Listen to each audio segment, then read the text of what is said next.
বর্তমানে আমরা খুবই স্বাস্থ্য সচেতন, আর স্বাস্থ্য সচেতন বলে আমরা খুবই হেলদি খাবার খাওয়ার চেষ্টা করি, আর হেলদি খাবার খুঁজি, কিন্তু সেটা স্পাইসি হতে হবে। এ ধরনের মন মানসিকতা নিয়েই কিন্তু আমরা ডায়েট শুরু করি। তবে আমার আজকের এই রেসিপিটা হেলদি কিন্তু স্পাইসি। এই খাবারটা আমি প্রথম খেয়েছিলাম বান্দরবনে, আর এটা পাহাড়িদের খুবই পছন্দের একটা খাবার, আর তাদের স্কিন কিন্তু খুবই সুন্দর এই ধরনের খাবার খায় বলে। পানিতে আমি সামান্য পরিমাণ লবণ দিয়ে এর মধ্যে দিয়ে দিচ্ছি হাফ চা চামচ আদা বাটা, হাফ চা চামচ রসুন বাটা, 2-3 টুকরা লেবু দিয়ে এর মধ্যে সামান্য পরিমাণ তেল দিয়ে নিচ্ছি। এরপর আমি এর মধ্যে দিয়ে দিচ্ছি চিকেনটাকে আমি ছোটো ছোটো করে কেটে নিয়েছি, এগুলোকে সিদ্ধ করে নেব। লেবু দিলে চিকেনের যে আলাদা গন্ধ থাকে সেই গন্ধটা কিন্তু চলে যাবে।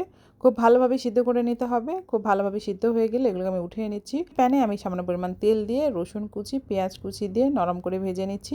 1 মিনিটের মতো ভেজে নিলে এটা নরম হয়ে যাবে। 1 মিনিট পরে ভাজা পেঁয়াজ রসুনগুলোকে আমি তুলে নেব। পেঁয়াজ এবং রসুনটা নরম হয়ে গেলে এগুলোকে উঠিয়ে নিচ্ছি। এরপর বাড়িতে আমি সিদ্ধ সেই চিকেনটাকে নিয়ে এর মধ্যে দিয়ে দিচ্ছি কাঁচামরিচ কুচি, পেঁয়াজ কুচি, আমি যে ভেজে রেখেছিলাম পেঁয়াজ রসুন সেগুলো দিয়ে নিচ্ছি। এরপরে চিলি ফ্লেক্স, শুকনা মরিচ গুঁড়ো করে রেখেছিলাম ভেজে, লবণ দিয়ে নিচ্ছি স্বাদ মতো, লেবুর রস দিয়ে এটাকে আমি ভর্তা করে নেব।